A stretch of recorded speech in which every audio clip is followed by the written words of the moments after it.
Bonjour à tous et bienvenue dans cette émission. Alors pour ce dernier jour de la semaine, je vous propose de parler dans notre rubrique On s'occupe de vous du cancer de la prostate. Donc on sait que cette maladie touche essentiellement les hommes.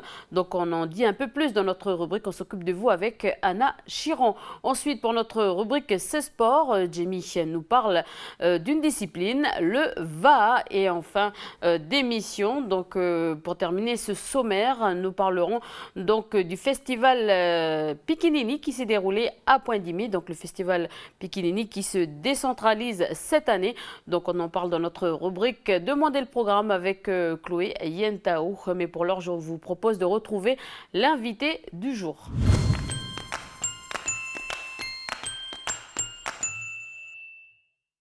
Alors bonjour, je reçois aujourd'hui Jean-Philippe Leroux, bonjour. Bonjour. Alors merci d'avoir accepté cette invitation. Alors vous êtes là pour nous parler du 11e salon des diabétiques en Nouvelle-Calédonie qui aura lieu justement le 25 octobre. Donc on va dire que comment se passe en gros l'organisation ? L'organisation se passe très très bien actuellement. Donc nous avons déjà plus de 17 participants, des laboratoires, de matériel spécifique pour diabétiques. Nous avons d'autres exposants aussi qui vont aussi exposer de la diététicien, podologue, on aura un médecin du centre d'éducation qui sera là présent aussi. On aura aussi des exposants divers. Alors, on va parler quand même du diabète. On l'a déjà rappelé ce que c'est le diabète sur ce plateau, mais on peut quand même rappeler pour nos chers téléspectateurs, qu'est-ce que le diabète ? Le diabète est quand même une maladie qui est très répandue en Calédonie, avec plus de 20 000, à peu près près de 20 000 diabétiques sur le territoire recensés, et il y en a autant qui s'ignorent encore. Donc ce diabète est quand même une maladie très silencieuse, aucun symptôme qui peut apparaître. Et les symptômes du diabète, il y en a, mais quand on découvre ces symptômes, il est déjà trop tard. Parce que le diabète, il lui faut quand même 10 ans pour se développer en notre corps. Le diabète, c'est quoi? C'est quand on mange trop de sucre? On a, oui, le trop de sucre et aussi qu'on appelle la malbouffe, quoi. C'est manger mal. Alors, donc, une personne diabète attrape de l'hypoglycémie. Qu'est-ce que c'est exactement? De l'hypoglycémie, c'est un manque de sucre dans le corps. Donc, la personne, quand elle est en manque de sucre, elle peut, s'il est trop bas, faire des malaises. Voilà. Et après, on peut avoir aussi de l'hyperglycémie. L'hyperglycémie, c'est trop de sucre dans le sang. Donc, là aussi, c'est un cas où la personne, quand elle a trop de sucre, elle peut faire aussi un malaise d'hyperglycémie. Alors, qu'est-ce qu'il faut faire justement quand on sent que ce malaise arrive? Quand on est en hypoglycémie, quand on est trop bas, là, il faut reprendre du sucre pour pouvoir se requinquer, se remettre en forme.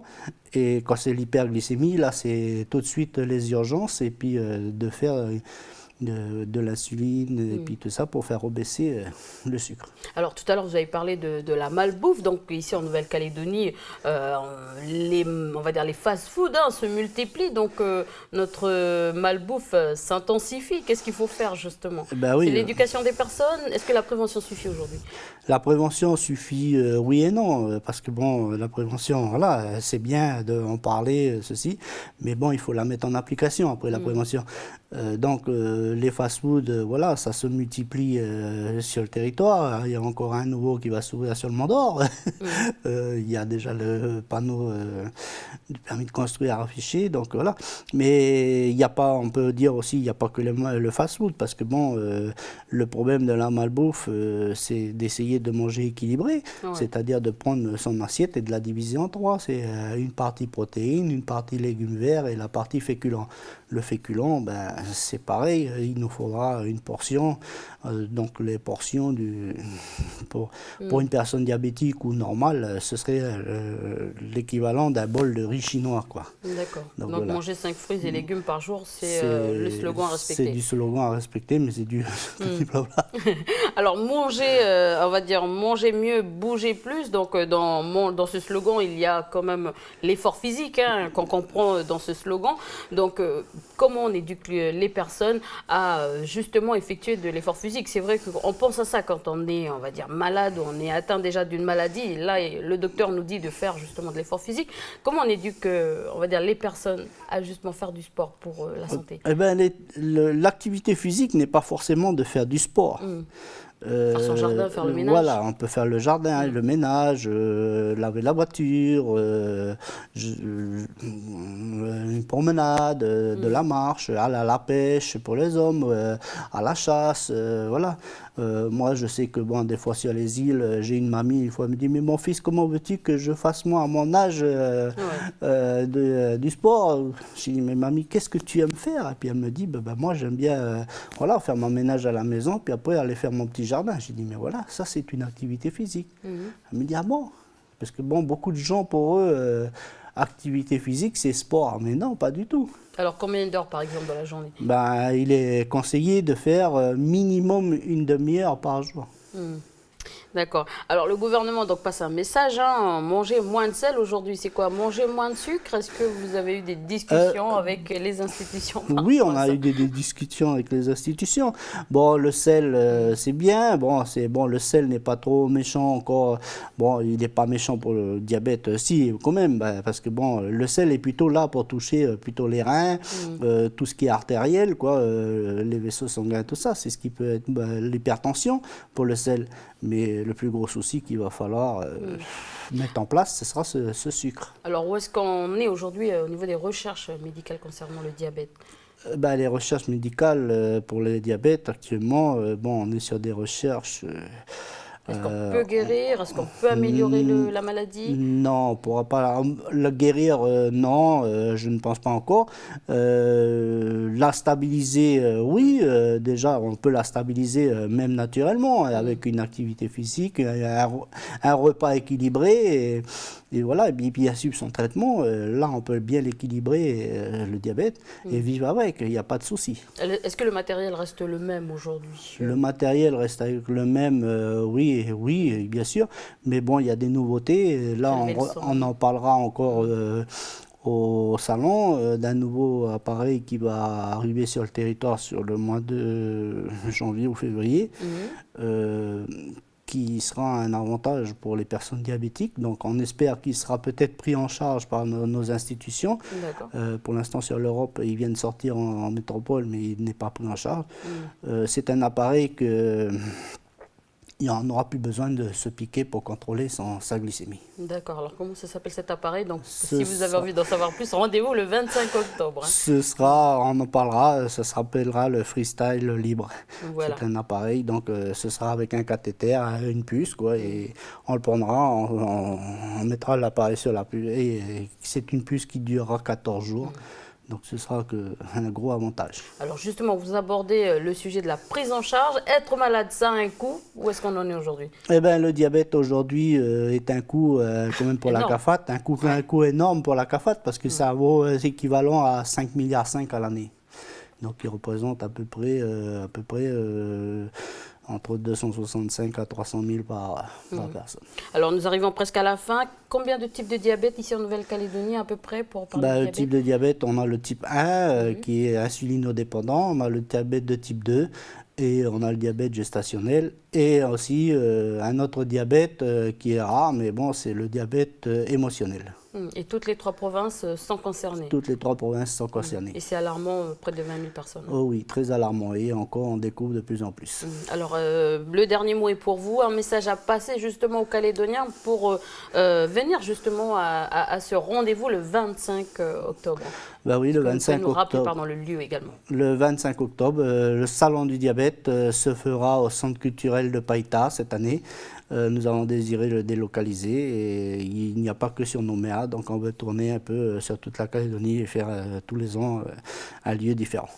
Et voilà, il n'y a pas que ceux qui sont malades qui peuvent aller à ce rendez-vous, donc même ceux qui sont en bonne santé, parce que ça peut arriver à tout le monde. Donc Jean-Philippe Leroux, merci d'avoir accepté cette invitation. Allez, on passe tout de suite à l'agenda du pays.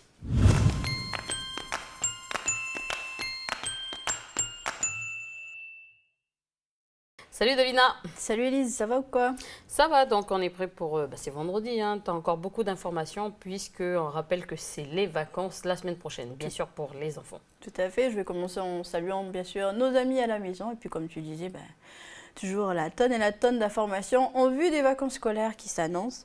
Pour l'heure, on va commencer donc avec un petit rappel. Vous avez encore 2 jours pour aller voir donc l'expo monumentale Pacific Art là, du côté de la promenade Pierre Vernier.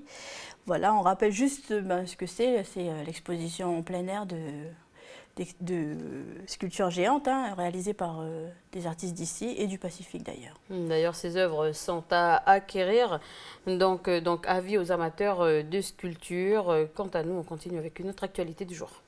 L'autre actualité, ça concerne donc l'association Emouna Family qui présente la première édition du festival Femmes de Cœur qui réunira donc les vendredis, donc ce soir, vendredi 10 et samedi 11 demain au centre culturel et bien sur scène des personnalités féminines différentes, que ce soit des présentatrices, des danseuses, des chanteuses aussi. D'ailleurs, je sais qu'il y aura Natch, Ingrid Aucher, Janué, Dina, Tissia, plein d'autres. Il y a une pléiade d'artistes. Élise Nagan qui veut absolument participer. Voilà. Donc l'événement se tiendra sur 2 soirées, programmation diverses comme je vous l'ai dit. Une partie de ces recettes sera versée d'ailleurs à SOS Violence Conjugale. Donc voilà, autre actualité, n'oubliez pas que ce week-end, vous avez la possibilité d'aller au SILO, Salon international du livre océanien, qui se tient depuis jeudi à la promenade de Lons-Vata. Donc on poursuit cette fois-ci avec le salon multilingue du livre jeunesse. Oui, alors là, c'est un festival qui se tient, je vous le rappelle, en Bretagne, mais la Calédonie est l'invité d'honneur cette année. Donc ça se passera le 23 novembre et à cette occasion, et comme tous les ans, il est proposé au jeune public de débattre sur un thème donné. Cette année, le thème, c'est le conte de chez soi pour le 21e siècle. Donc il faudra composer un texte, portant le nom, l'adresse et l'école qui concourt. Ensuite, l'envoyer par courriel à l'adresse, donc accueil@maisondulivre.nc. La participation aux classes de différents niveaux est attendue, donc ça peut être les primaires, les collèges comme le lycée, il n'y a pas de restriction, on va dire. L'objectif, c'est de produire et retenir un texte de 300 mots maximum en relation avec le thème que j'ai cité au départ. Et puis, les textes vont être bilingues. Donc, ça peut être en breton, en français, en langue kanak.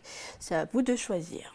Et tu voulais apporter quelques précisions sur une conférence donnée par l'association sur la surdité.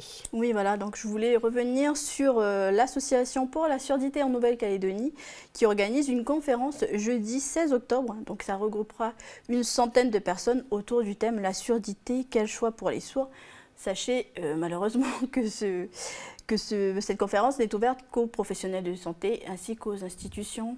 Voilà, c'était la précision. Bon, qui sait, peut-être que la prochaine fois, ce sera ouvert au grand public. Et puis, tu nous tiendras informés s'il y a une conférence. Oui, j'y manquerai pas, Elise, t'inquiète. Et puis, je voulais vous emmener avec moi du côté de Koumak, si ça te dit, Elise.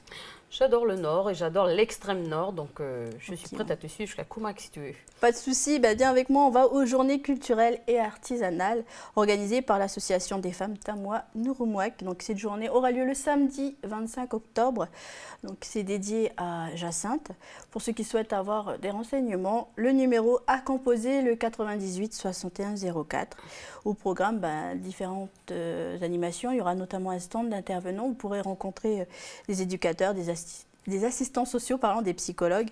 Il y aura aussi des ateliers vivants, de la vannerie qui sera proposée, un défilé de robes mission aussi, et puis de la restauration bien sûr.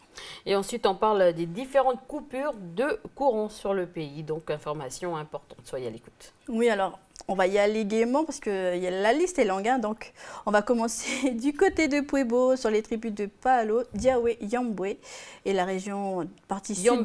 Yambé, pardon, j'ai bugué. La région sud de Puebo et la tribu de Chambouén, c'est ça? Oui, c'est ça. Donc mardi 14 octobre de 8h30 à 15h. Ensuite, on va à Farino.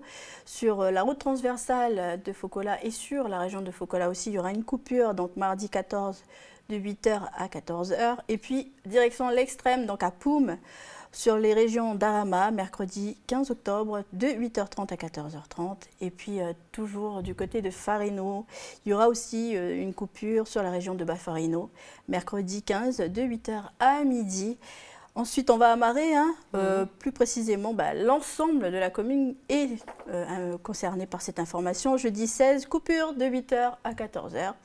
Et enfin, sur la commune de Touault, sur le village entier aussi, voilà, coupure également jeudi 16 de 8h à 15h pour l'entretien du réseau haute tension. Voilà, donc n'hésitez pas à écouter l'agenda du pays avec toutes ces informations. Merci Davina. Merci Élise, bon week-end à toi ainsi qu'à nos amis à la maison. Bon week-end. Allez, on retrouve Jamie pour notre rubrique C'est Sport.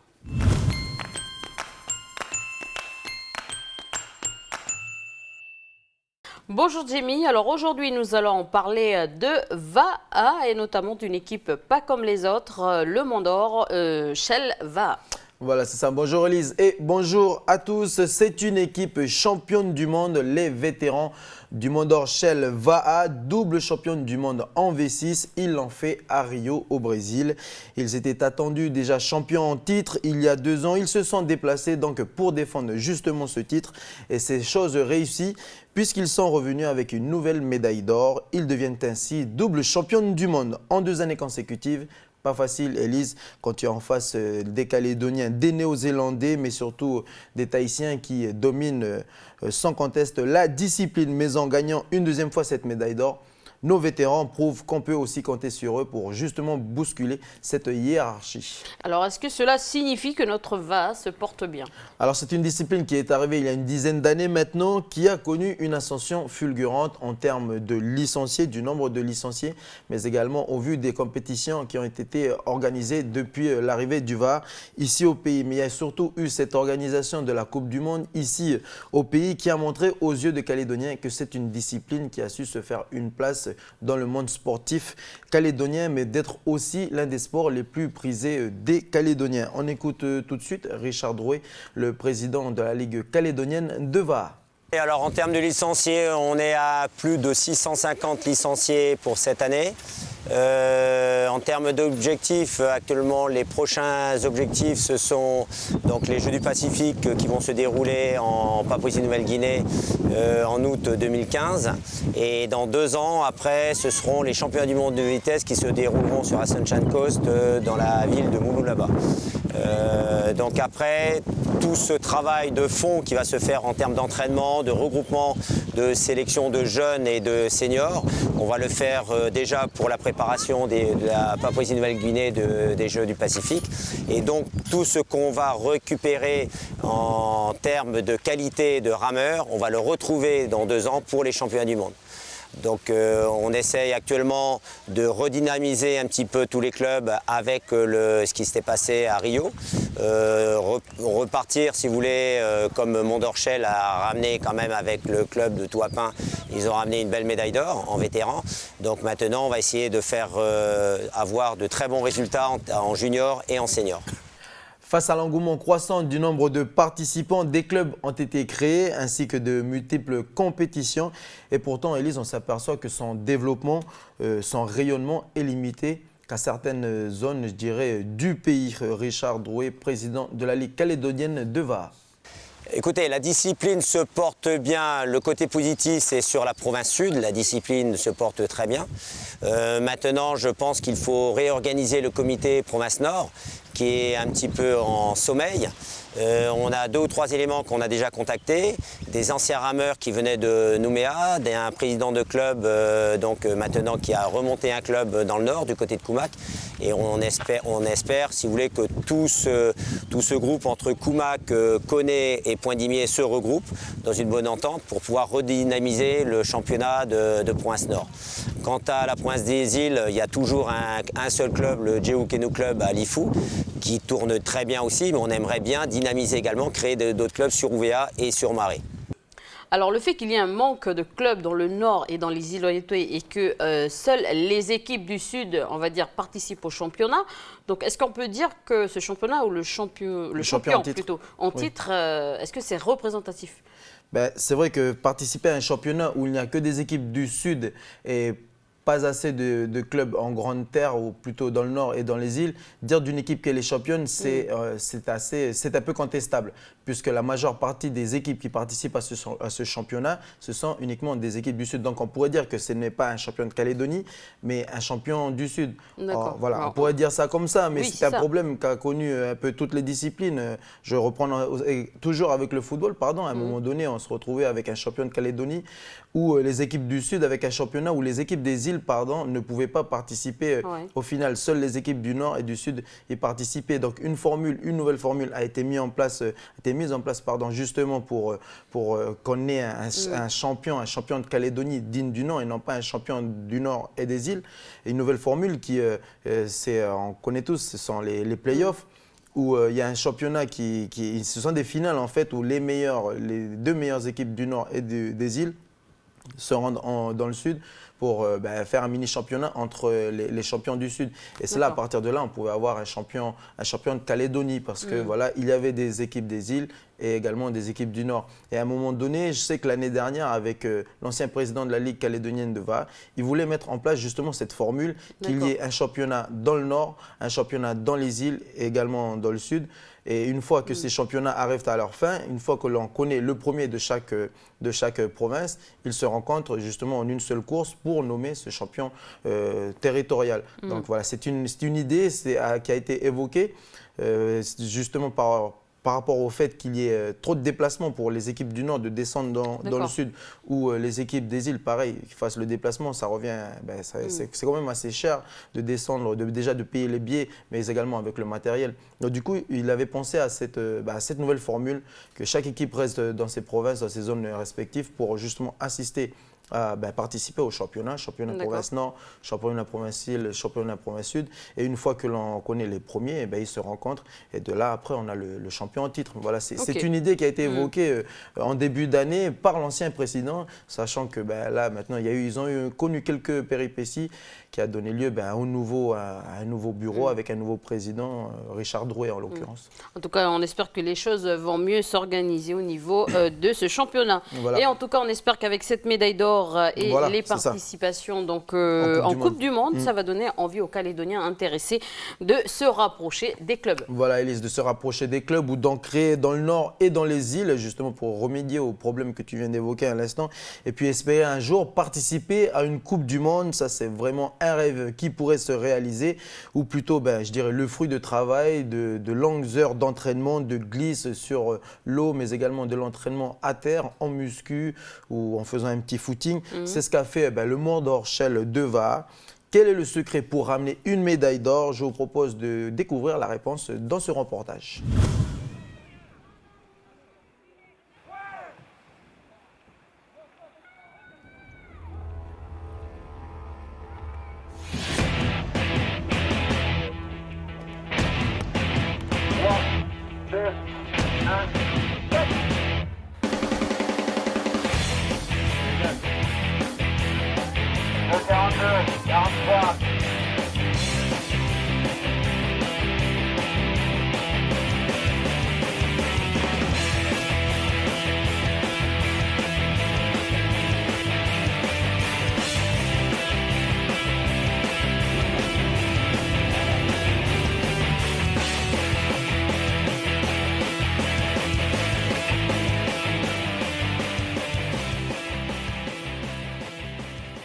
Alors, le club Mont-d'Or Shell VA, c'est un club né d'une bande de copains en 1999. On a voulu se mettre un peu au VA et puis on avait fait pas mal de clubs à droite à gauche et on a voulu créer un peu notre propre club entre nous et voilà pour pouvoir s'amuser et faire un peu des compétitions après par la suite à l'extérieur.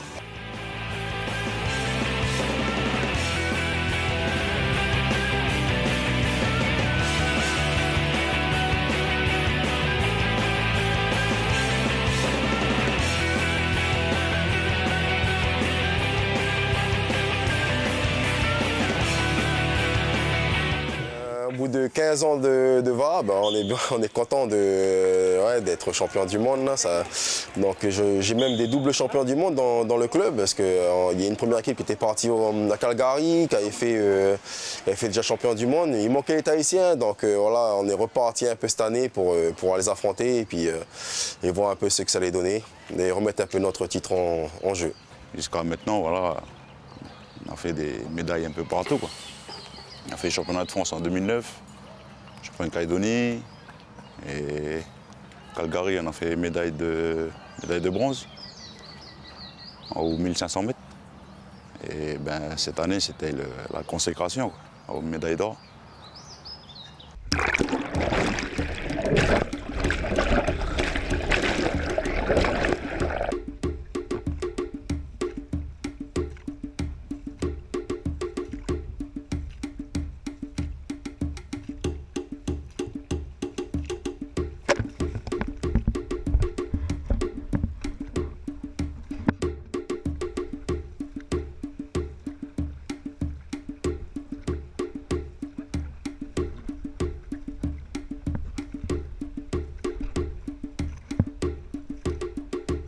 Sur place, bon, on s'est préparé pour. On a eu l'aide d'un grand entraîneur comme Laurent Ganet. Hein. Ça a été celui-là qui a un peu chapeauté tous mes entraînements, qui a supervisé un peu tout ça.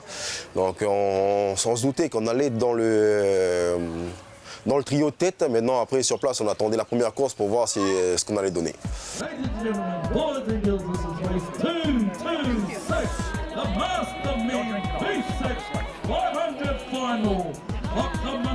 From New Zealand, Alfian Langlois, PLCA Clayton from California, Canada 103, New Caledonia Alfian 4. Sur les premières fois, il y a beaucoup de stress. Et après, on arrive un petit peu à gérer au fur et à mesure. Et en plus, comme c'est un sport d'équipe, on se calme, on se fait confiance mutuellement. Et on arrive à gérer le stress et par contre quand on a franchi la ligne d'arrivée, c'est un soulagement et surtout une grande joie si on arrive à passer dans les 3 premiers.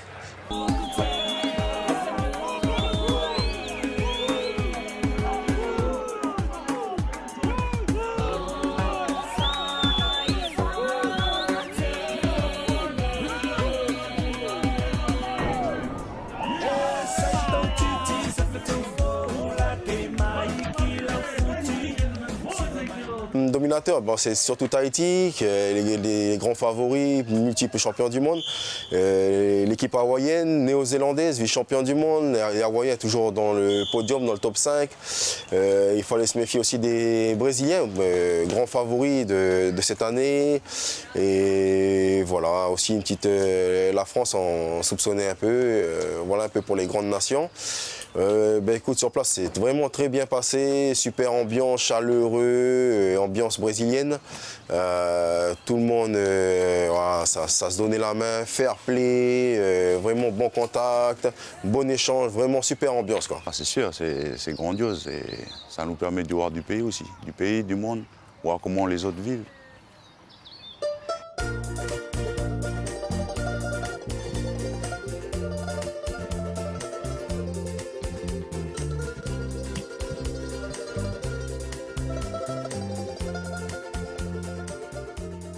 Alors les entraînements, oui, on varie, on fait un peu de tout. On a commencé par faire du vélo pour maigrir un peu.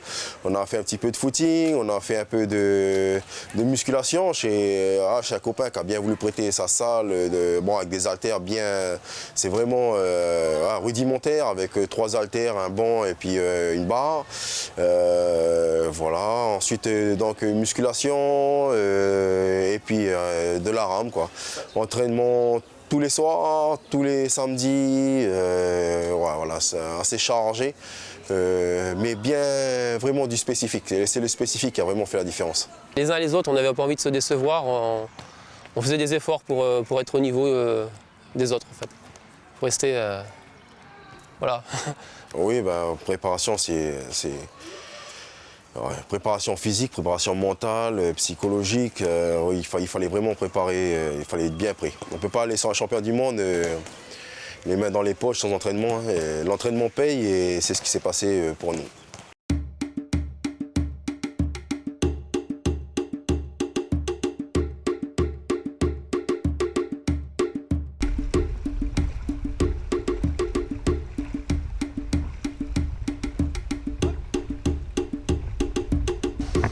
La principale qualité, moi je dirais, c'est la cohésion du groupe, l'entente, la bonne humeur et beaucoup d'opiniâtreté, beaucoup de volonté et l'envie de réussir ensemble. Après, c'est une cohésion, c'est l'équipe, c'est un tout. C'est l'ensemble, cohésion de l'équipe qui fait qu'on peut gagner. À la preuve, on a fait médaille d'or. C'est un groupe, avant tout, c'est une bande d'amis, de copains. On se connaît très bien et les entraînements, la préparation et les compétitions ont été un vrai plaisir à partager avec les copains. Voilà, il y a juste, on a eu un nouveau seulement cette année qui a remplacé notre barreur qui était parti, un barreur de valeur d'ailleurs, et donc voilà, c'est vraiment une bande d'amis et c'est ce qui fait, je pense, qu'on s'entend bien, qu'on se dit les choses et que tout va bien, on se connaît bien.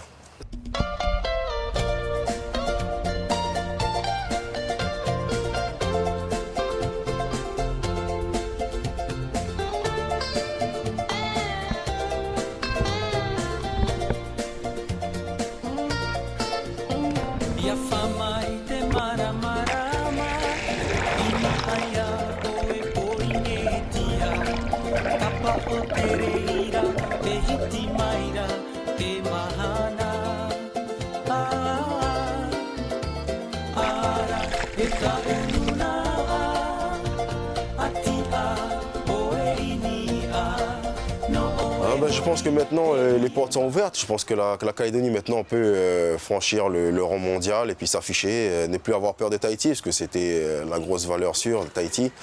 Et d'ailleurs d'aucune autre nation. Et ici on a vraiment le potentiel pour. Le club qui est parti avec nous, Toapa, ils ont une équipe féminine qui est hors norme. C'est pareil, moi je les félicite parce qu'ils peuvent faire quelque chose d'extraordinaire. S'ils s'entraînent encore, s'ils poursuivent, ils peuvent aller très très loin. Si j'ai un conseil à donner aux jeunes, c'est déjà le respect d'autrui. Respecter les autres, c'est d'être assidu au niveau des entraînements, tout ce qui est les petites choses de la vie, quoi. Oui. J'espère que les jeunes vont prendre le relais, que des filières jeunes vont être mises en place, des commissions jeunes vont être mises en place, parce que c'est eux l'avenir. Et il y a beaucoup de choses à faire dans le Var. J'espère que les décideurs vont prendre les choses en main et puis ils vont créer un peu quelque chose vont recréer un peu l'ambiance qu'il y avait en 98 là et vont mettre un coup de punch dans le Var. Voilà.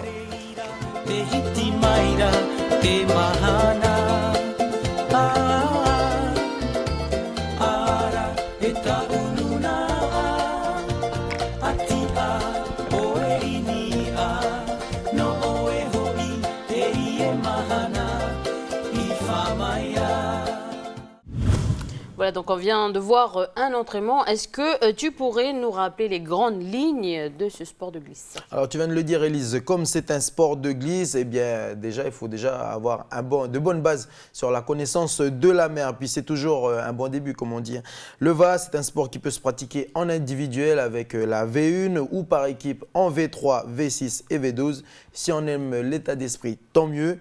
Mais avec ces 4 options, je pense que chacun pourra y trouver son goût. Physique et stratégie, ce sont les termes qui feront de vous un excellent rameur. Voilà, donc on enchaîne, Jamie, avec du football.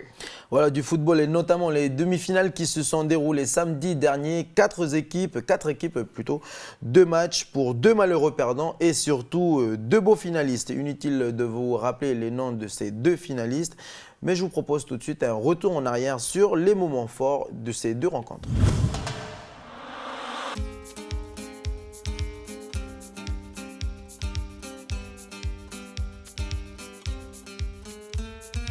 Première mi-temps avec ce premier but. Donc le gardien de Wachoka et ouais, c'est bien une tête de on va quand même Georges Berrunet. Il y a 5-6 jours de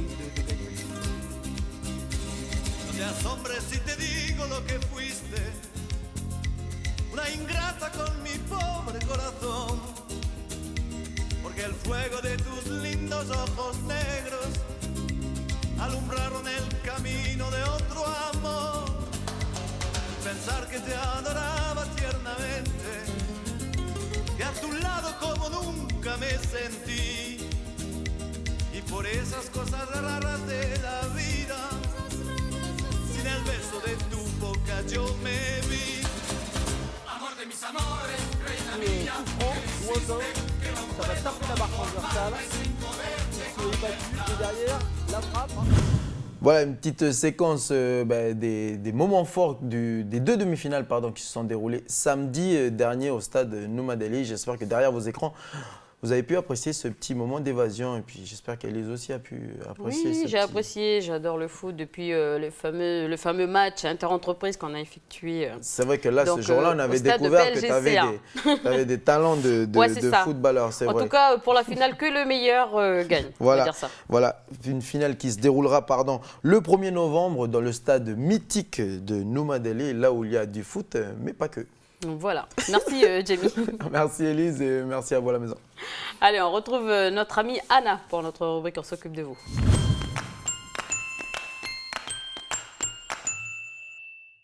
Bonjour Anna, alors aujourd'hui nous parlons santé avec toi, donc plus particulièrement du cancer de la prostate, donc une maladie qui concerne uniquement les hommes. Bonjour Élise et bonjour à tous. Oui, le sujet du jour s'adresse en particulier à ces messieurs, puisque la prostate est un organe qui est présent uniquement chez l'homme. Un journaliste de NCTV s'est rendu en Australie voir un spécialiste pour en savoir un peu plus et il nous parlera donc de la maladie et en particulier de l'opération au laser qui est pratiquée en Australie. D'accord, il y a de nombreux Calédoniens qui se rendent en Australie d'ailleurs pour divers traitements car ils sont on va dire au top de la technologie, mais signalons que pour la prostate, l'opération se pratique aussi également sur le territoire. Oui, il n'y a pas besoin de se rendre en Australie pour se faire opérer. L'opération se fait également en Nouvelle-Calédonie. La technique n'est pas la même, évidemment. En Australie, c'est la technique du laser holmium, alors qu'en Calédonie, c'est une autre technique qui est utilisée. D'accord. Alors, est-ce qu'il y a des signes qui peuvent alerter, qui poussent justement les gens à les consulter ? Oui, il y a quelques signes, heureusement pour ces messieurs, qui peuvent les alerter. Donc, plus souvent, c'est un besoin fréquent d'uriner, un besoin urgent d'uriner, ou alors une incapacité d'uriner. Il y a aussi une sensation de ne pas avoir vidé sa vessie. Et puis, cela aussi peut jouer, entre guillemets, sur la sexualité, puisqu'il peut y avoir aussi des éjaculations douloureuses ou même des troubles de l'érection. D'accord. Et ça touche apparemment les personnes plus âgées, c'est ça? Les personnes Alors, âgées, il y a un âge moyen, donc au moment du diagnostic, qui tourne autour de 70 ans. Et avant 40 ans, ça reste quand même assez exceptionnel. En France, il faut savoir que le cancer de la prostate est le cancer qui est le plus fréquent chez l'homme. Et puis, il faut noter aussi que certains hommes sont plus exposés que d'autres à la maladie ou au cancer. Il y a l'âge, il y a les antécédents familiaux, par exemple, qui peuvent jouer.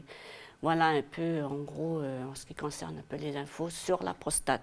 Pour en savoir plus, je te propose, et à vous également, de suivre ce reportage tourné en Australie par Alexandre Sigura.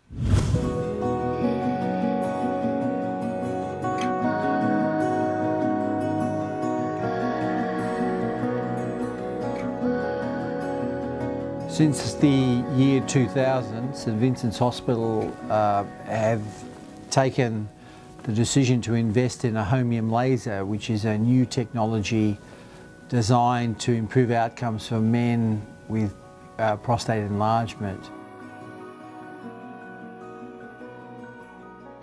The prostate's a gland that increases in size as men get older. All it does is produce fluid that the semen bathes in, but as it gets enlarged, it blocks the flow of urination. So I have a model here which can, we can demonstrate that. This is the bladder here, and men pass urine through the prostate, through the end of the penis. And the prostate surrounds the urethra. As men age, the prostate enlarges and it blocks the flow of urination.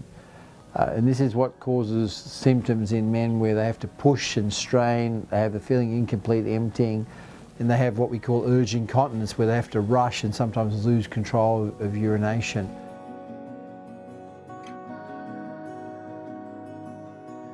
There's no question in my mind that the Holmium laser is significantly superior than the standard treatments available for prostate surgery at present. The Holmium laser uses a special wavelength which is designed to cut and seal tissue. It is quite unique in this way. The laser allows us to remove a large amount of tissue very safely. There is a virtual zero risk of transfusion. In my over 1,000 cases, not one patient's had a blood transfusion.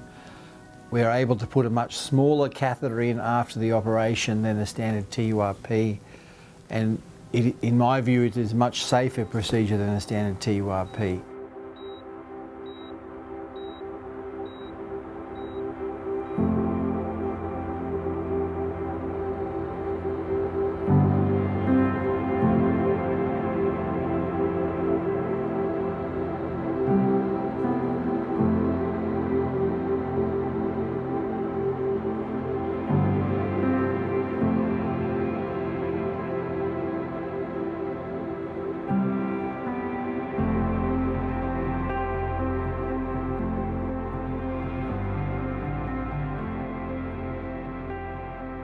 This is the standard equipment that we use. You have the light source attached to the lens, and the lens goes inside the instrument, and then we have the laser fibre, which is here, and the laser fibre goes inside and comes out the end of the catheter. And that's the laser fibre.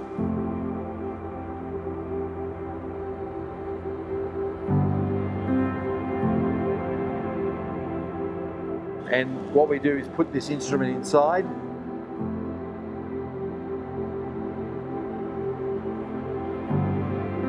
It's important for patients to remember that there are different types of laser treatments. They're not all the same. Currently, the Holmium laser has been proven to be superior to standard TURP. There is another laser called the green light laser which vaporizes the tissue. It just grooves the channel, but it does not have any tissue that's sent for analysis. And the reoperation rate, in my view, with that operation is significantly higher.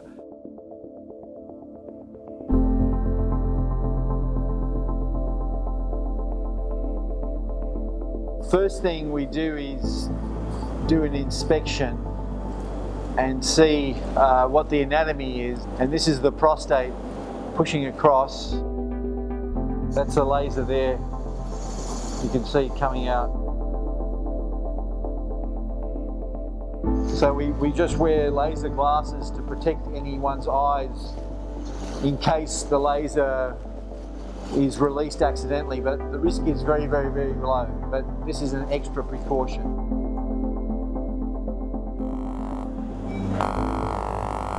You can see the prostate is very vascular. There's lots of blood vessels on the prostate, but what this laser does, it tends to cut and seal the prostate. And what we're doing first is the first thing we do is we make a cut at 5 o'clock and then another cut at 7 o'clock, and then we join the two together and shell out the prostate. Then we make another cut at 12 o'clock and join it and shell out the prostate, and another on the left side as well. So this way it creates a tunnel.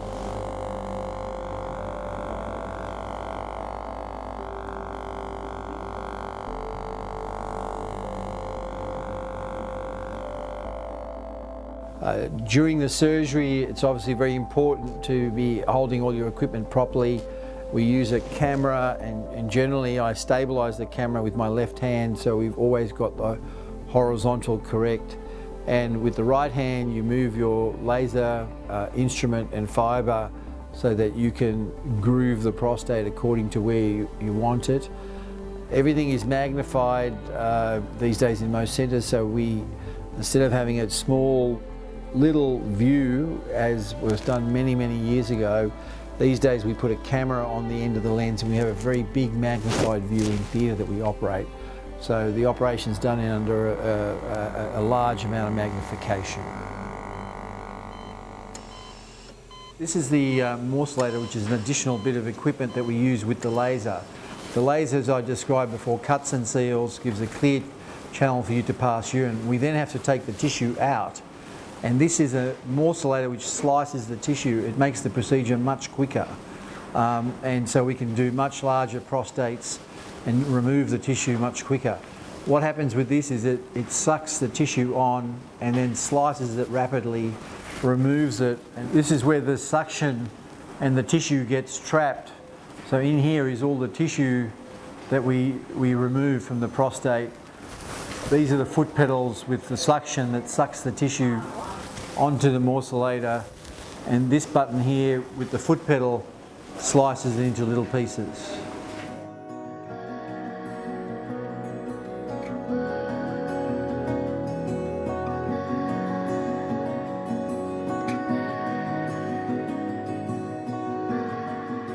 By doing surgery in the appropriate patients, you prevent damage to the bladder, kidney damage, recurrent infections, recurrent bleeding and bladder stones.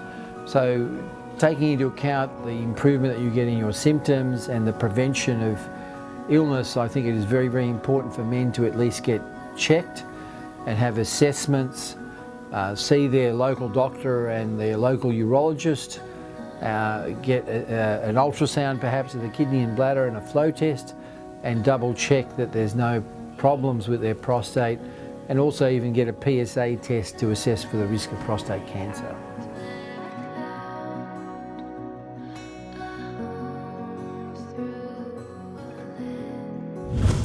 Voilà, donc on voit qu'en Australie, ils sont à la pointe de la technologie.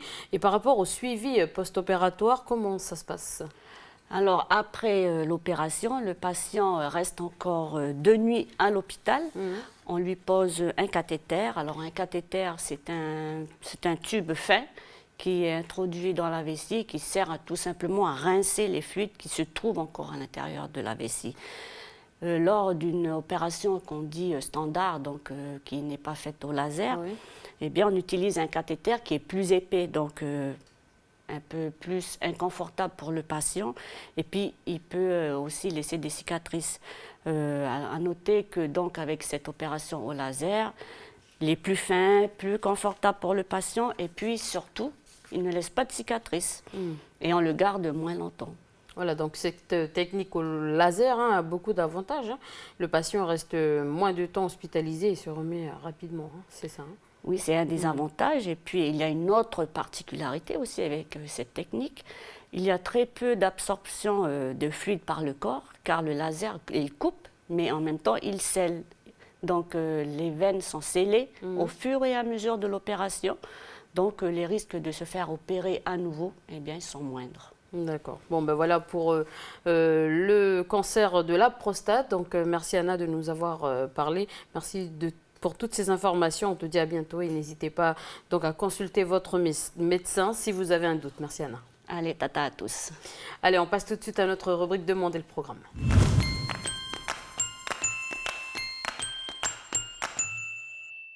Salut Chloé. Salut Elise, salut à tous.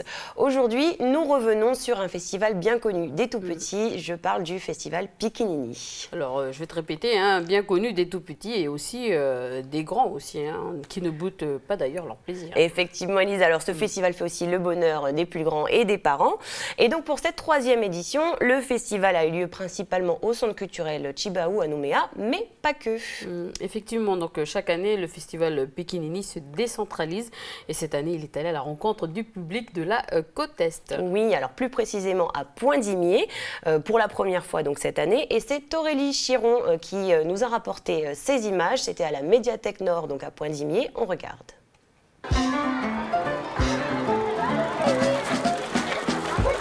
Nous nous trouvons aujourd'hui à Poindimié, voilà, à la médiathèque de Poindimié qui nous accueille sur cette décentralisation du festival Piccinini. Le festival Piccinini, c'est un festival jeune public qui s'adresse également aux familles calédoniennes. Il a vu le jour il y a 3 ans de cela, donc on est vraiment à sa 3e édition. Et fidèle à ses anciennes éditions, le festival Piccinini regroupe différents spectacles de différentes disciplines artistiques telles que le théâtre, la marionnette, la danse, le cirque et plein d'autres disciplines encore. Mais aussi, c'est accompagné d'ateliers. Je vais faire un atelier de beatbox avec les jeunes de Poindimier. L'atelier de beatbox, ça s'adresse à des jeunes de 8 ans jusqu'à 71 ans. On va dire ça comme ça. Ok, 1, 2, et c'est 1, 2, 3,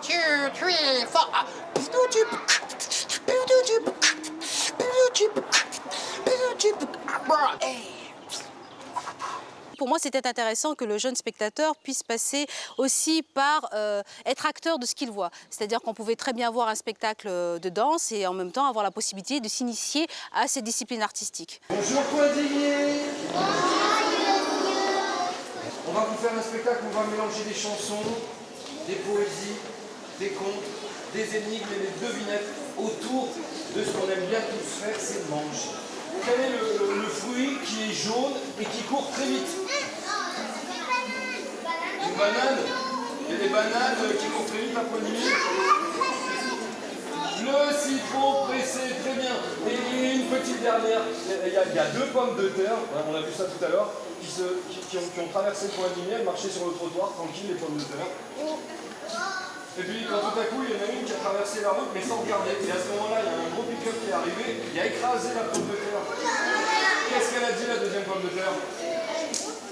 Oh purée, exactement. Je vois que les carambars, ça fonctionne ici à Poindimier. Nous avons décidé de décentraliser le festival afin de toucher tous les enfants de la Nouvelle-Calédonie, c'est-à-dire aussi bien en province nord qu'en province des îles, parce que je pense que c'est une réelle demande qui vient des familles, mais surtout le territoire de la Nouvelle-Calédonie. Vous êtes prêts? On va relever. Oh, oh, il est chaud, il a faim, il est chaud, il a faim. Wouh! Quand serons-nous sages? Quand serons-nous sages? La terre nourrit tout. Les sages. La terre nourrit tout. Les sages, c'est... Oui. Bravo, vous applaudissez.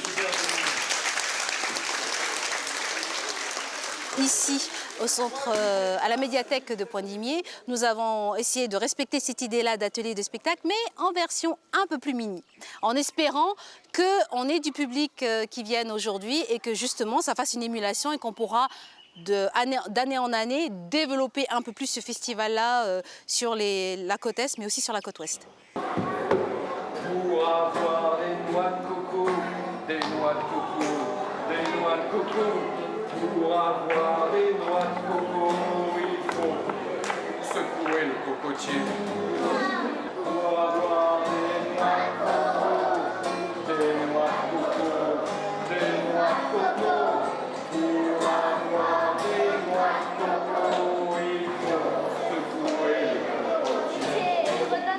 Pour secouer le cocotier, le cocotier, le cocotier. C'est la chanson de la grande des parents avec, c'est très très bien. S'il vous plaît, les enfants, s'il vous plaît, une seconde. S'il vous plaît, écoutez-moi, vous avez les ateliers qui vont commencer juste à côté. On a faim, on veut manger des gâteaux.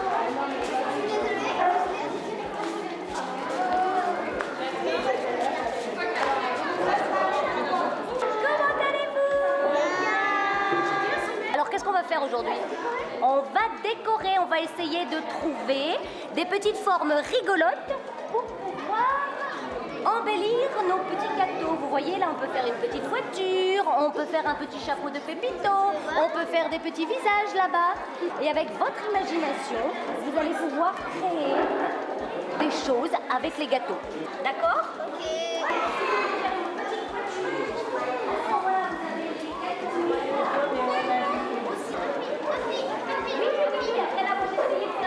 Nous allons confectionner de superbes personnages en gâteau, avec des yeux en bonbons, des roues en fraise pégada.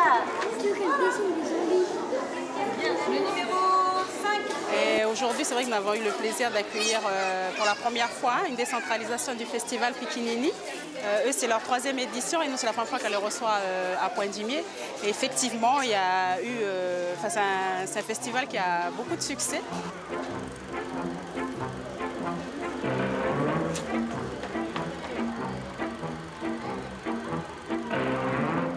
C'est super chouette, surtout pour une ville comme Pointe-du-Mier, quoi. On aime bien avoir des spectacles aussi. Nos jeunes, là, ils ont besoin aussi de voir des choses différentes, donc c'est super, super initiative. C'est eux qui ont confectionné les gâteaux? Oui. Origami, là, il y avait l'atelier origami aussi et l'atelier maquillage.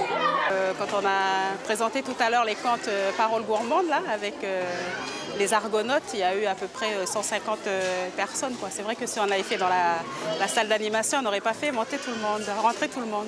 Et là, du coup, avec les ateliers, c'est full, et les enfants, ils attendent leur tour en fait, pour passer aux ateliers. Et puis du coup, je pense que ce soir, pour le spectacle à 17h, Missikoé, il y aura autant de monde aussi. Donc c'est un vrai succès.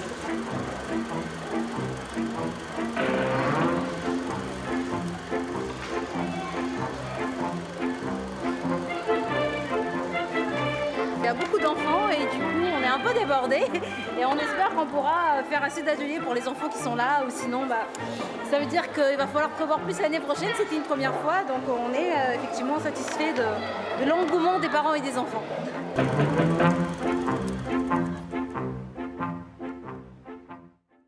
Donc merci à la compagnie Kid Dame qui a justement su éveiller la curiosité du côté de Pointe-du-Mier avec ses nombreux spectacles et ateliers pour le plaisir des plus petits et des grands aussi. Et on reste sur la côte Est, Chloé, pour ce spectacle sur l'eau. Et oui, alors souvenez-vous, on vous en avait parlé lors de leur arrivée sur le territoire, les navigartistes qui avaient débarqué à ce moment-là à la baie de la Moselle à Nouméa à bord de leur voilier spectacle, la Loupiote. Effectivement, je me souviens, ce sont justement des artistes qui, on va dire, qui volent là en hauteur, là. Voilà, qui font des gestes, Exactement, alors ce sont des spectacles aériens qui donnent sur le pont de leur voilier.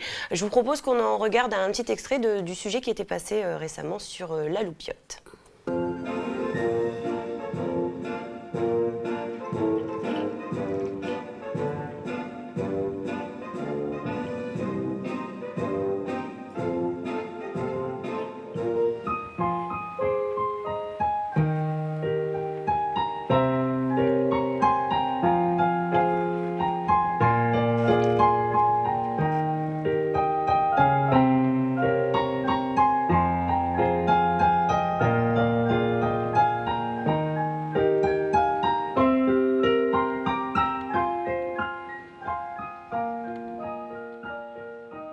Voilà, donc ils sont en ce moment même à Yingen. Ils donnent donc 2 spectacles.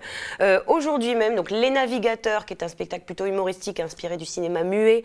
Ce sera donc à 9h devant le marché municipal.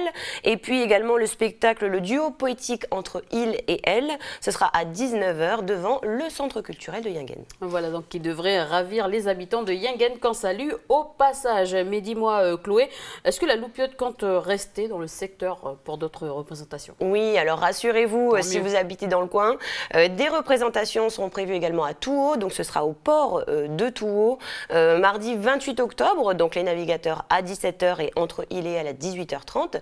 Et puis ils iront également à Pointe-du-Mier, donc ça se déroulera à la Darse pour le 1er novembre à l'occasion donc de l'événement La Mer pour tous, donc le spectacle Les Navigateurs à midi et entre il et elle à 16h. Et l'accès au spectacle est gratuit et ouvert à tous. Donc chaque spectacle dure une vingtaine de minutes. Et pour tout renseignement, n'hésitez pas à vous rendre sur leur site www.voilierspectacle.com. Voilà, très bien Chloé, c'est noté. On poursuit en musique avec le retour du groupe ACP Motion sur le territoire.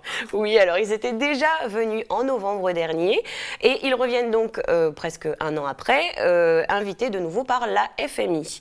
Donc entre jazz rock et world music, ce groupe revient donc en tournée sur tout le territoire pour nous présenter donc leur dernier album, Locomotion, mais surtout pour partager et faire de belles rencontres autour de leur passion commune qui est la musique. Donc je vous propose qu'on en écoute un petit bout tout de suite.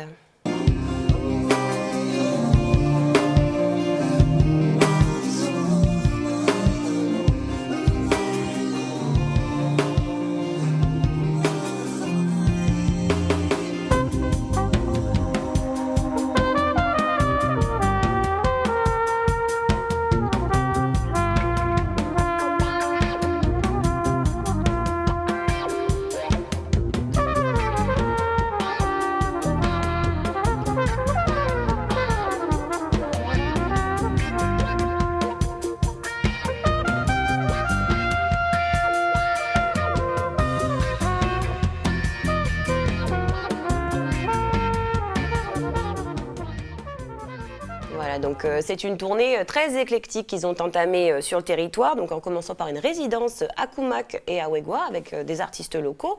Ils étaient d'ailleurs hier au Passiflore. Et ensuite, ils reviennent dans les établissements de la nuit, donc de la capitale, hein, pour ensuite retourner dans le nord et dans les îles, dans le cadre du mini-festival Jazz en tribu. Alors, dans quelle tribu pourra-t-on justement les applaudir? Alors, ils seront le 21 octobre à la tribu de Mea à Kwawa, le 22 à Neuta à Poneriwan et le 23 à Nediwan à Wailu. Alors, tu as dit qu'ils avaient prévu d'aller dans les îles aussi. Oui, alors ils seront à Lifu. Alors, le 28 octobre, ils seront précisément à la tribu de Djououlou et le 29 à la tribu de Repenehe. Voilà ce qui referme notre page musicale et on passe maintenant aux expos, Chloé. Alors, oui, donc du 14 au 25 octobre, Francia Bois, artiste résident donc en province nord, va exposer donc au Chevalet d'Art à Nouméa. Et son exposition, intitulée Passerelle, nous plonge en fait dans l'univers dans lequel elle s'épanouit. Donc, c'est un univers lié par la force des choses au cycle du soleil, qui est également lié à l'amour. Et puis donc, sa force créatrice, elle la puise dans les sens, mais aussi dans son imaginaire et son inconscient. Voilà, donc magnifique couleur, hein, joyeuse et aussi magnifique graphisme. Voilà pour cette exposition au Chevalet d'Art du 14 au 25 octobre. Et on poursuit avec une autre exposition, donc à Koné cette fois-ci. Oui, alors c'est un rappel, hein, la version mobile de l'exposition Je suis noir est toujours visible à la médiathèque Ouest à Koné. Donc cette expo montre dans leur diversité des images que des artistes du Pacifique offrent d'eux-mêmes, de leur apparence, de leur corps, de leur couleur et de leurs identités, hein, tout simplement. Donc profitez-en, c'est à voir jusqu'au 31 octobre. Et on parle un peu musique du côté de Koné également. Alors, plutôt cinéma. Cinéma, pardon. Bon, oui, alors on passe au cinéma. Donc, dans le cadre du festival du film Santé Nature, l'association Ensemble pour la planète nous propose donc une projection du film Des abeilles et des hommes. C'est un film documentaire suisse, écrit et réalisé par Marcus Imhoff. Et donc, ce film est sorti en 2012 et il nous éclaire en fait sur l'éventualité d'une disparition des abeilles. Il me semble que vous en aviez déjà parlé avec Mara dans La Science et nous. Et puis, des conséquences surtout que cela produirait. Alors c'est où et c'est quand? Donc la projection est prévue jeudi prochain, ce sera le 16 octobre à 18h, donc c'est en salle d'animation à la médiathèque Ouest. Et puis donc cette projection sera suivie également d'un débat. L'entrée est libre et gratuite. Donc un atelier d'initiation est également proposé à la cyberbase de la médiathèque. Et oui, Élise, dans le cadre du festival Coup de Ciné, l'association Connexité propose donc un atelier d'initiation à la création du court-métrage à la cyberbase donc de la médiathèque Ouest, du lundi 13 au le vendredi 17 octobre. Cet atelier est bien sûr gratuit, il est destiné aux personnes âgées de 15 ans minimum. Et si vous êtes intéressé, vous pouvez vous inscrire au 47 20 65. Et puis un autre festival du cinéma va commencer. Oui, alors c'est désormais un événement culturel incontournable. Hein, le 17 octobre prochain, Point d'Imier accueillera la 8e édition du Festival du cinéma des peuples à Nuru-Amboro. Et oui, c'est désormais un événement culturel incontournable et pas seulement à Point d'Imier d'ailleurs. Et effectivement, le festival se déroulera à Point d'Imier et dans les 23 communes associées donc des 3 provinces. Donc 21 longs métrages en sélection internationale, donc 15 en compétition, 9 courts-métrages internationaux en compétition et 21 films du Pacifique et du pays. Le programme 2014 reste fidèle à la démarche initiée en 2006 par l'association Nuru-Amboro, c'est-à-dire promouvoir le cinéma documentaire de création qui questionne le monde dans lequel on vit aujourd'hui. Alors, qu'est-ce qu'il y a au programme? Donc, à Point d'Imier, les projections se dérouleront donc tous les jours à partir de 9h à la médiathèque et ensuite à partir de 18h30 dans les tribus à Tibarama et à Wagap. Donc, l'accès à l'ensemble des projections et des animations est libre et gratuit. Il y aura également de la musique avec des concerts qui seront donnés donc en tribu et également au village. Et puis vous pouvez bien sûr retrouver l'intégralité du programme concernant Point d'Imier et les autres communes sur le site www.anuruamboro.com. Et on finit avec un autre événement qui d'habitude se déroule à Poindimié tous les 2 ans, mais qui change de formule exceptionnellement cette année. Et oui, c'est le grand rendez-vous de la littérature océanienne. Je veux bien sûr parler du SILO, le Salon international du livre océanien, qui se tiendra donc cette année à Nouméa, au jardin de la promenade de Lansvata. Donc les rencontres au cours de ces 4 jours d'événements seront guidées donc principalement sur 3 axes, par 3 axes, la littérature policière, l'histoire avec un grand H et la bande dessinée. Avec bien sûr des invités locaux mais également internationaux. Oui, alors pour cette édition 2014, le SILO propose essentiellement des invités du Pacifique, venant donc d'Australie, de Nouvelle-Zélande, du Vanuatu, de Tahiti et même d'Hawaï, et puis bien sûr de Nouvelle-Calédonie. Et ça a commencé hier, je crois. C'est bien ça. Alors le SILO se déroule du 9 au 14 octobre, donc ça a commencé hier. Au programme, nous retrouverons donc les propositions habituelles du SILO, des conférences, des tables rondes, des cafés littéraires, des spectacles, des ateliers, des rencontres, avec des nouveautés comme la librairie des écrivains, pour laquelle en fait chaque invité deviendra à son tour libraire pour promouvoir en fait les livres qui ont compté pour lui et puis bien sûr sa propre production. Voilà, c'est sur cette rencontre qu'on se quitte. Merci Chloé. Avec plaisir Élise, merci à tous, à bientôt. Alors on retrouve Mara pour notre rubrique La science et nous.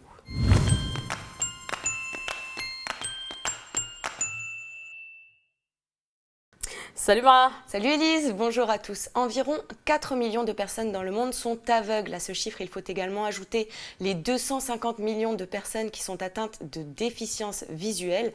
Et ces chiffres sont en augmentation, ce qui est, Élise, une conséquence directe du fait que nous sommes de plus en plus nombreux sur cette planète et également que l'espérance de vie est en constante augmentation. Donc forcément, les problèmes liés à l'âge aussi.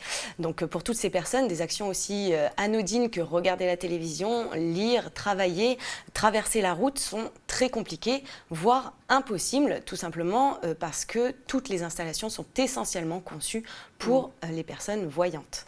Mais il y a aussi des dispositifs pour les personnes aveugles, comme le braille par exemple. Oui, alors il y a des adaptations qui permettent aux non-voyants d'évoluer de façon plus ou moins autonome dans leur environnement. Donc on a tous déjà vu la fameuse canne blanche que les déficients visuels utilisent pour se repérer dans l'espace et éviter les obstacles. Et d'ailleurs à ce sujet, je ne sais pas si tu sais Élise, mais il y a une canne électronique qui existe. Je ne sais pas si tu en as entendu parler. En fait, la différence par rapport à la canne classique, c'est qu'elle signale les obstacles qui sont sur le trajet donc, de la personne par une vibration. Donc elle anticipe en fait la perception des obstacles avant que la personne touche l'objet avec sa canne. Donc c'est déjà une petite amélioration, on va dire. Donc ensuite, il y a le braille, comme tu l'as dit, avec un système de codage en fait de l'alphabet avec un système de points qui sont en relief. Donc il y a un codage pour chaque lettre de l'alphabet. Ça leur permet d'écrire et de lire, mais seulement quand il y a une version de l'ouvrage qui est disponible en braille. Donc c'est-à-dire pas souvent.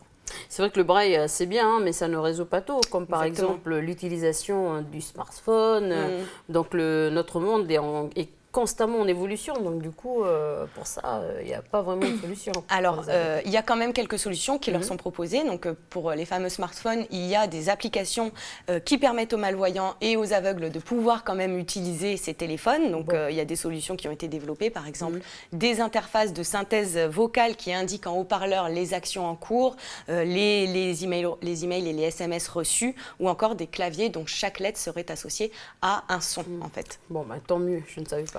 Oui, alors c'est déjà pas mal, mais on est allé encore plus loin de ce côté-là. En fait, ce sont des concepteurs indiens qui ont mis au point le premier smartphone au monde qui est capable de convertir n'importe quel texte de SMS, mail ou site internet en braille. Donc en fait, l'écran tactile, il est capable de grossir et de mettre en relief le contenu du téléphone pour les transformer en braille. C'est quand même une sacrée prouesse technologique, je trouve. C'est clair, c'est pas mal, mais ça ne leur donne pas, on va dire, la vue. Mais tu nous avais parlé justement d'un œil bionique. Ah oui, l'œil bionique. Alors oui, il existe cet œil bionique. Alors il s'adresse à des personnes qui ont perdu la vue suite à une dégénérescence de la rétine. Donc ça arrive souvent aux personnes âgées. Le dispositif, en fait, il est composé d'électrodes qui sont implantées dans la rétine de la personne et de lunettes qui sont équipées d'une caméra miniaturisée, comme vous le voyez à l'écran. Donc l'œil capte la lumière et les récepteurs la convertissent en signaux électrochimiques qui sont transmis au cerveau par le nerf nerf optique. Alors, les personnes qui ont participé aux essais donc, de cet œil bionique, elles étaient toutes totalement aveugles et en général, suite donc, au travail avec ces lunettes, ils ont pu retrouver une acuité de 0,17 dixième qui leur permet de distinguer certes des formes en noir et blanc comme des ombres, mais pas non plus de distinguer des formes précises comme par exemple un visage. Voilà, comme tu le dis, c'est une aide, mais c'est pas non plus miraculeux. C'est pas non plus miraculeux. Et puis en plus, il faut le dire, les résultats varient beaucoup d'un patient à l'autre. Il y en a pour qui ça n'a été qu'une légère amélioration et d'autres qui ont pu carrément voir en couleur ou qui ont pu lire les gros titres des journaux alors qu'ils étaient totalement aveugles à la base. Donc pour certaines personnes, ça marche très bien. Et puis pour d'autres, beaucoup moins. Après, il y a eu aussi d'autres axes de recherche dans cette lutte-là pour redonner la vue aux aveugles que les chercheurs mènent depuis des années. Et c'est la piste des cellules souches. Alors là, on rentre dans le domaine de la médecine régénérative. Je vous en avais déjà parlé. Alors ça consiste en quoi exactement? Alors ça consiste à utiliser le pouvoir des cellules souches. Ce sont leur pouvoir, c'est leur capacité en fait à s'auto-renouveler et surtout à se transformer en différents types de cellules fonctionnelles. En fait, ce sont les cellules de base avant qu'elles se spécialisent pour telle ou telle fonction. Donc là, pour cette expérience, les chercheurs ont collecté des milliers de cellules souches. Ils les ont forcées, de par des mécanismes très compliqués dans lesquels je ne vais pas me lancer, pour les faire se développer en cellules photoréceptrices, donc c'est-à-dire réceptives de la lumière. Et ce qui fait défaut justement dans le cas des cécités dues à des dégénérescences de la rétine. Et ensuite, ils les implantent dans les yeux des patients. Alors pour l'instant, pas encore dans les yeux des patients, mais seulement dans les yeux d'une souris aveugle. Alors les résultats, c'est que seulement 1000 cellules sur 200 000 ont réussi à s'accrocher à la rétine et à établir une connexion nerveuse avec le cerveau. Donc si tu fais un peu la grimace, c'est pas beaucoup, mais ça prouve en tout cas que ça peut marcher, que c'est possible et qu'il faut continuer à travailler dessus. Il y a des espoirs, il y a des résultats prometteurs, même si pour l'instant, les souris n'ont pas retrouvé la vue. Voilà, c'est un peu l'avenir, la médecine générative. Régénérative, oui, pardon, voilà, j'y arrive pas. Alors, tu nous avais parlé aussi également de cette médecine régénérative, exactement. Là, ce sont encore les débuts, mais les chercheurs y travaillent beaucoup dans ce sens-là, en parallèle avec l'impression 3D. De toute façon, dans la recherche, tout est lié, même si ce n'est pas encore pour demain, mais peut-être pour nos enfants, voire nos petits-enfants. Il faut être un peu patient. D'accord. Mais est-ce qu'il y a, on va dire, d'autres axes de recherche que de restaurer justement la vue? Donc les aveugles ont appris à appréhender le monde autrement, donc par le toucher, l'ouïe, l'odorat, mais ils ne voient pas. Ils sentent quand il y a des gens à côté d'eux, mais ils ne voient pas forcément. Donc est-ce qu'il y a autre chose, d'autres axes de recherche? Alors en fait, il y a certains scientifiques qui réfléchissent comme toi, Élise, c'est-à-dire de chercher à exploiter justement les autres sens restés intacts chez ces personnes qui sont victimes de déficiences visuelles. Donc ils explorent justement les possibilités dans ce sens-là. Donc de voir comment il serait possible, par exemple, de convertir des informations visuelles en informations sonores ou tactiles. Alors, parmi les projets en cours, au Mexique, il y a des chercheurs qui sont en train de mettre au point un système de substitution sensorielle qui convertit en fait les images prises par une caméra en paysages sonores. Donc, en fait, ensuite, il les transmet à l'utilisateur au travers d'un message audio. Ça a l'air de plutôt pas mal fonctionner, ce système de substitution. Je vous propose qu'on suive ensemble ce petit reportage d'Euronews. Des lunettes pour aveugles, c'est pourtant ce sur quoi travaillent des chercheurs du Centre de recherche et d'études de Guadalajara au Mexique. En fait, ces lunettes ne rendent pas la vue, mais elles donnent un aperçu de l'environnement grâce à un dispositif de navigation qui permet à leur utilisateur d'éviter les objets, qu'ils soient fixes ou en mouvement, y compris d'ailleurs des objets translucides. Des lunettes équipées de détecteurs, d'un GPS et qui transmettent par le biais d'une voix artificielle les informations à celui qui les porte. Ce projet que nous appelons Smart Guide essaye de développer des lunettes intelligentes pour aider les malvoyants dans leur vie de tous les jours. En lisant par exemple des documents, des tickets, les couleurs, mais aussi en facilitant leur mobilité, en reconnaissant les obstacles, l'endroit où aller, au travers d'un GPS, de détecteurs à ultrasons et d'une paire de caméras qui traitent les images. Y por medio de un par de cámaras que van procesando la imagen que se ve a través de los lentes. Mais voici la démonstration de lecture de billets de banque, mais aussi de couleurs, de cartes et de panneaux en tout genre. Cierra, cierra, cierra. Vencer, vencer. Obstáculo derecha abajo. Precaución. Cuidado con el perro. Ces lunettes devraient être disponibles à un prix compris entre 800 et 1200 euros. Pas mal, hein, donc on va dire cette invention. Hein. Mais c'est bien pour les personnes justement qui sont seules, pour les aveugles, pour les personnes aveugles seules. Ouais. C'est comme un accompagnateur, c'est ça? Exactement, ça donne plus d'autonomie donc justement à ces personnes qui sont atteintes de déficience visuelle, parce que il faut le dire, c'est vraiment pénible de toujours devoir demander service à quelqu'un pour faire la moindre petite chose. Donc là, c'est vraiment une très bonne alternative, à mon avis, à toutes les prothèses ou médecines régénératives qui, elles, ne sont pas encore tout à fait au point. Ouais, en plus, c'est plutôt abordable, comme prix, environ 1 000 euros. Ça nous fait ici 120 000 francs, je crois. Hein. Voilà, donc c'est sûr que c'est quand même réservé aux personnes qui ont les moyens, mais pour une solution, un objet qui change la vie, ça reste encore assez abordable. Ouais, bon, ben voilà. Et tu voulais nous parler des drones, c'est ça? Hein? Oui, pour terminer cette chronique, exactement. Il faut qu'on se tienne au courant, hein, parce que ces petits appareils autonomes sont décidément en train d'envahir le ciel, donc progressivement, hein, mais sûrement. Plus de vie privée. Plus de vie privée, donc il faut que je vous tienne au courant, il faut qu'on regarde ensemble ce reportage sur les nouvelles applications des drones civils. C'est parti.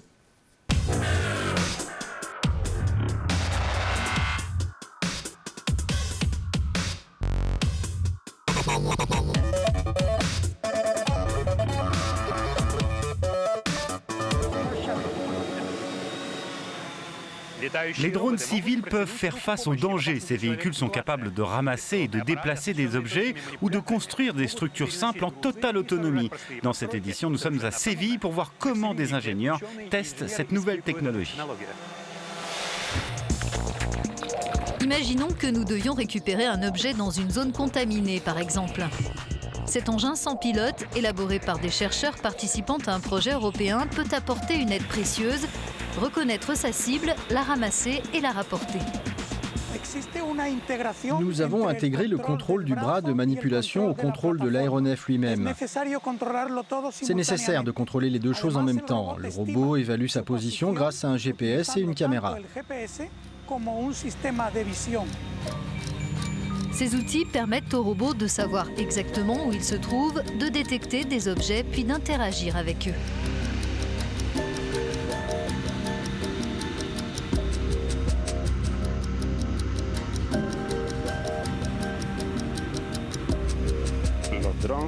Dernièrement, on a fait des progrès considérables en matière de drones.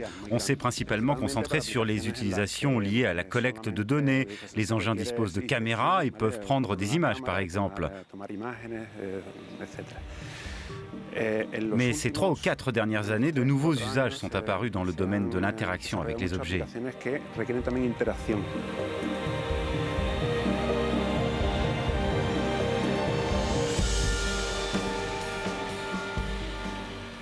Mais comment ces engins fonctionnent-ils? Pour le savoir, direction un laboratoire d'ingénierie. Concevoir des robots volants capables de ramasser et de transporter une cargaison est un défi ambitieux. Il leur faut un centre de gravité qui puisse se déplacer pour contrebalancer la charge, ainsi qu'un bras très précis et léger. Cet aéronef est unique au monde parce qu'il est muni de ce bras articulé à 6 degrés de liberté. C'est ce qu'on peut voir ici. 1, 2, 3, 4, 5 et 6. Et ça permet de maintenir la main dans une position fixe même si le robot bouge.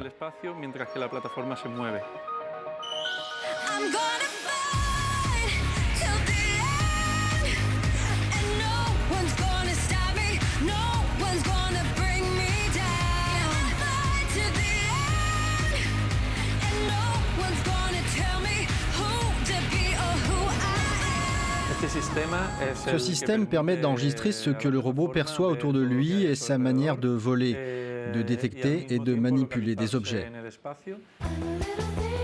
L'équipe travaille aussi sur la coopération en vol de plusieurs drones. Ils échangeraient des informations pour effectuer une tâche ensemble.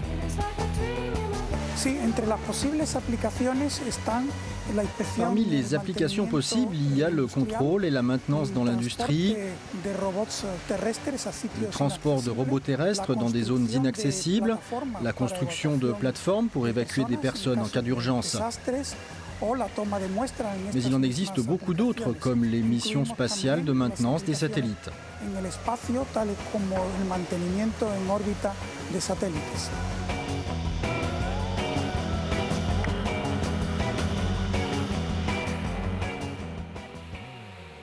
Voilà, donc c'est vraiment à la mode, hein. C'est, on va dire, ces petits drones. Et puis, voilà. Oui, c'est voilà. ce qu'on peut dire de plus. On voit que les chercheurs dans le reportage s'amusent, quoi. Ils s'amusent avec ça, Voilà. on va en voir de plus en plus. Et puis comme vous l'avez vu dans le reportage, dans tout un tas de secteurs différents. Donc c'est sûr, on sera amené à en reparler ensemble sur ce plateau. Voilà, on va reparler des voitures volantes aussi s'il existe. Peut-être, s'ils se décident à la fabriquer. Voilà. Merci Mara. Merci à toi Élise, merci à tous. Au revoir.